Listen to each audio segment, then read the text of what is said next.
양소영 변호사의 상담소, 양담소를 찾아주신 여러분 환영합니다. 양소영입니다. 지난 2017년 편의점 본사 직원인 남성은 편의점에서 홀로 근무하는 여성의 머리를 만지고 볼에 강제로 입을 맞춘 혐의로 재판에 넘겨졌습니다. 남성은 강제추행이 아니라고 주장했지만 여성의 일관된 진술과 CCTV 영상을 근거로 1심 재판부는 유죄를 선고했습니다.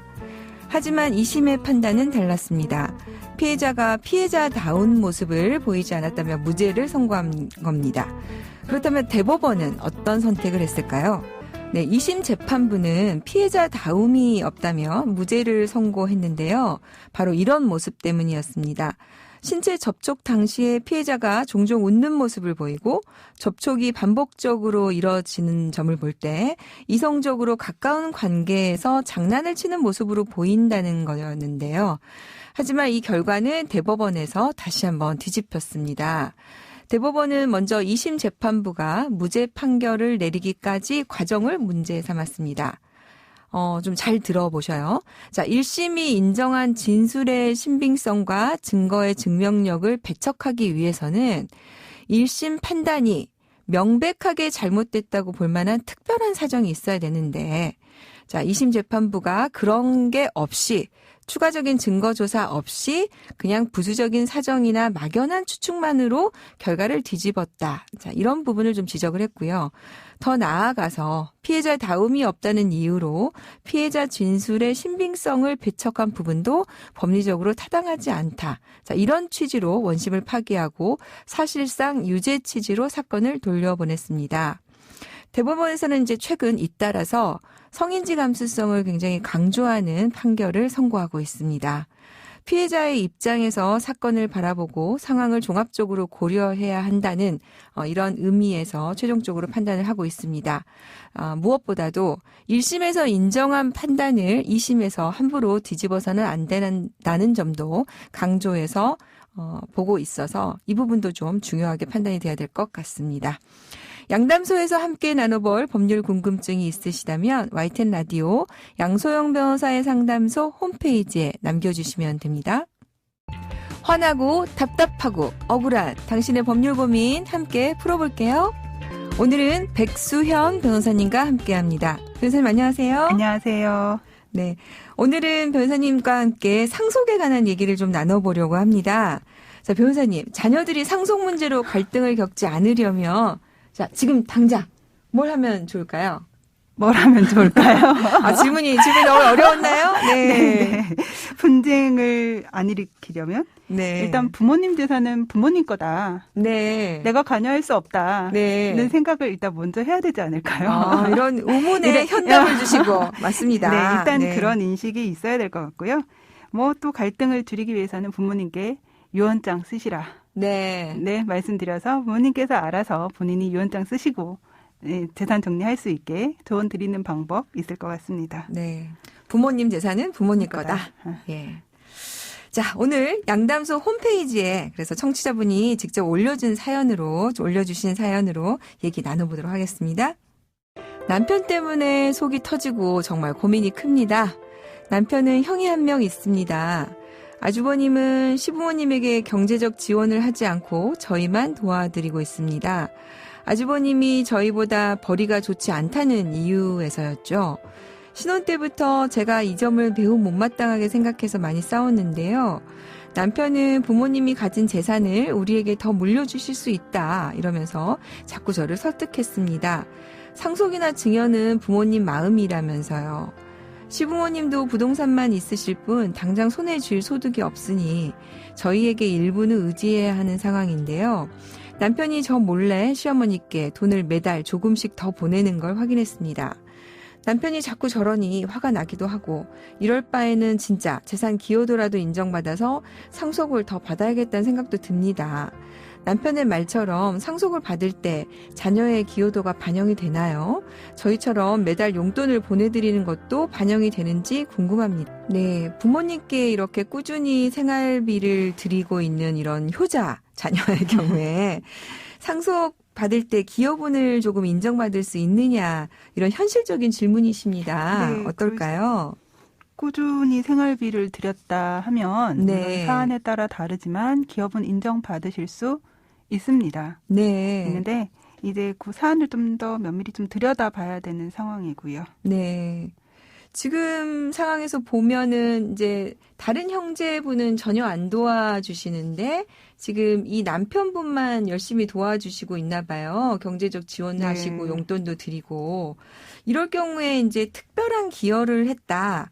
이렇게 이제 본인들 입장에서는 이렇게 주관적으로 좀 느끼시는 것 같은데 이렇게 어느 정도 부모님을 보시고 돌봐야 되는 경우에 기여분을 인정받을 수 있습니까?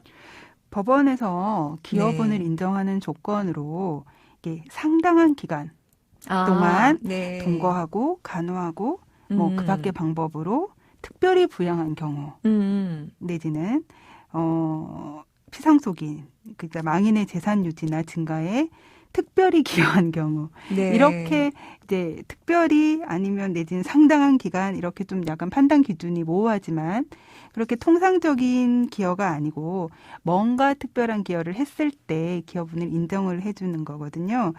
이게 지금 그러니까 변호사님이 네. 지금 보니까 상당한 기간에 네. 이제 굉장히 포인트를 줘서 말씀을 하고 이게 계시고 통상적으로 네, 특별한에 네. 지금 굉장히 강조를 해서 네네. 말씀하시네요. 그게 네. 맞습니다. 상당한이 들어가야 되고요. 네. 특별한 게 들어가야 됩니다. 이제 뭐 일상적으로 배우자가 뭐 배우자를 뭐 아침 저녁 세끼 밥 차려주고 뭐 이런 걸로는 기여도가 인정이 되지도 않고요. 네. 1, 2년 가지고도 안 되는 안 되는 거군요. 거죠. 네. 그리고 뭐 자식들이 보통 이제 부모님 정기적으로 찾아뵙고 생신 때 용돈 드리고 명절에 뭐 용돈 드리고 이 정도로도 사실은 안 되는 거고요. 네. 내가 살고 있는 뭐 주거 환경에서 동일한 환경 하에 뭐 부모님을 뭐 같이 살거나 아니면 옆에 사시거나 했을 때 나와 같은 생활 수준으로 유지하게 사시게 도왔다. 네네. 그러면은 인정이 될 수도 있고요.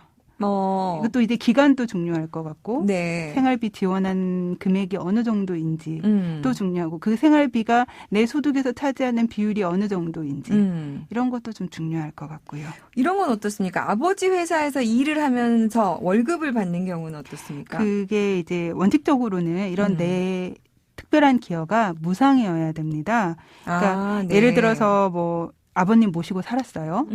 근데 아버님한테 생활비를 받았어요. 네. 그러면 그건 특별한 기여가 아닙니다. 오히려 오히려 내가 도움을 받은 거죠. 그렇죠. 네. 네. 아버지 회사에서 내가 일을 했지만 아버지 회사에서 또 급여를 받았어요. 네. 그럼 아버지 재산 증식에 기여했다고 볼 수 있느냐? 그건 또 아니라고 봅니다. 아니 근데 급여를 500만 원 받았는데 5천만 원어치 일을 할 수 있는 거 아닙니까? 또 사람마다 다르게 보일 수도 이게 특별한 게 중요합니다. 그렇게 내 기여가 특별하다라는 거를 주장해서 이제 그 주장이 받아들여져야지 이 기여분이 인정된다는 겁니다. 그러면 이제 아버지 회사에서 일을 했다는 것만으로 월급을 받았던 건 그게 아니고 내가 그 회사에서 그 발전을 이루기 위해서 어떤 역할을 했는지 두루 이제 입증이 봐야 되겠군요. 된다는 거죠. 네. 뭐 이제 뭐 한 번 임시적으로 간헐적으로 틈틈이 이렇게 해서는 좀 부족하고요. 네. 네, 내가 하는 일을 그냥 같이 했다라고 보는 정도. 네. 네, 그렇게 상당한 기간에 계속적으로 네. 무상으로 이런 것들이 좀 중요한 포인트라고 할 수 있습니다. 그러면 우리 사연 주신 분을 위해서 변호사님이 아마도 이제 우리 사연 주신 분은 남편분이 이렇게 이제 부모님을 모시고 용돈도 드리고 하니까 내가 이왕이면 이렇게 한 김에 기여분을 좀 인정받고 싶으실 거 아니에요. 네, 그러면은 그렇죠. 판례에서 이런 경우들이 인정받으니 아마 그런 걸 좀 소개해 주시면 본인도 그런 자료를 좀 준비하실 수 있을 것 같아요. 그래서 판례를 네네. 좀 인정받은 걸 소개해 주시면 어떨까요? 저희가 한 사례 중에 네. 이게 사업을 하시면서 소득이 어느 정도 좀 많이 좀 되셨던 분이 있습니다. 근데 네. 이분이 적지 않은 금액이죠. 매달 한 200만 원 정도씩을 아버님께 용돈으로 보내드렸는데 물론 이제 기간은 한 2, 3년 정도입니다. 네. 기여분이 인정이 안 됐습니다. 그러니까 상당한 기간이 이미 아니었던 안 됐던 거군요. 거죠. 그리고 네. 그분의 이제 생활 수준이나 소득에 비해서 200~300만 원이 뭐 그렇게 또 법원에서 판단하기에는 특별한 게 기여라고 보기 어렵다라고 판단했을 수도 있고요. 그래서 그러니까 그만큼 네. 특별한 기여다 상당한 기간이 인정되는 게 쉽지 않군요. 쉽지 않죠. 그러니까 이분의 네. 경우에도 사연 주신 분 경우에도 제가 소득은 정확히 모르겠지만 아버님의 자기 생활 수준과 비슷한 생활 수준을 유지할 수 있도록 정기적으로 생활비를 꼬박꼬박 보내드리고 액수는 아마 그 소득에 따라 좀 달라질 것 같습니다. 보내드리고 네. 그걸 좀 장기간 꾸준히 네. 병간호도 만약에 하신다면 그 부분도 좀 고려되지 않을까 싶습니다. 네. 이제 예를 들면은 이제 평생 한 30년 처가 네. 남편을 부양하면서 네. 장사를 하고 가게를 가게를 전적으로 유지한 경우에 그럴 경우 몇 퍼센트 인정받습니까? 법원에서 100% 인정된 경우도 있습니다. 아, 네. 그러니까 사실은 이 부분을 입증을 하게 되면 기여도 부분에서는 충분히 이제 본인이 원하는 정도의 그 판결을 받으실 수 있으니까 네. 이 부분은 지금 뭐 지원하실 때 그래도 좋은 마음으로 하시면 네. 네, 어떨까 싶습니다. 그러니까 이제 남편이 부모님에게 보내는 용돈 금액의 정도, 그다음에 그 기간을 어느 정도나 하셨는지. 네. 다행히 이렇게 통장으로 보내고 계시니까 근거는 좀 근거는 남을 수 당연히 있겠군요. 남죠. 네. 네. 근거가 있어야 됩니다. 나중에 네. 근거 없이 했다 이렇게 하면 인정받기가 어려우니까. 나중에 이제 부모님이 좀 아프시거나 할 경우에 거기에 대한 병원비나 이런 간병비를 부담한 내용도 남겨두시면 좀 도움이 되실 수 그런 있을 거고요. 부분들은 다 이제 계좌에서 나가도록 해놓으면 나중에 네. 충분히 입증할 수 있지 않을까 싶습니다. 그리고 이와 관련해서 기여분이 어떻게 몇 퍼센트 되느냐 이거는 사안에 따라서 달라집니다. 네, 10% 20%일 수도 있지만 100%도 인정이 되니까. 제가 좀 전에 말씀드렸듯이 네. 한 30년을 그냥 가장으로서 남편 부양하면서 장사해서 식구들 다 먹여 살린 케이스에서는 네. 100% 인정된 경우도 있습니다. 네. 그러면 지금 우리 사연 주신 분은 사실 정말 지금부터 시작을 해서 긴 기간 동안 한다면 상당 부분 기여분을 인정받으실 수도 있겠군요. 근데 보통은 뭐 한 1~20% 정도 네. 많이 그렇게 인정되고는 있습니다. 아니, 조금 더 많이 얘기하셔야지 좀 위로가 되시지 않겠습니까? 네. 네.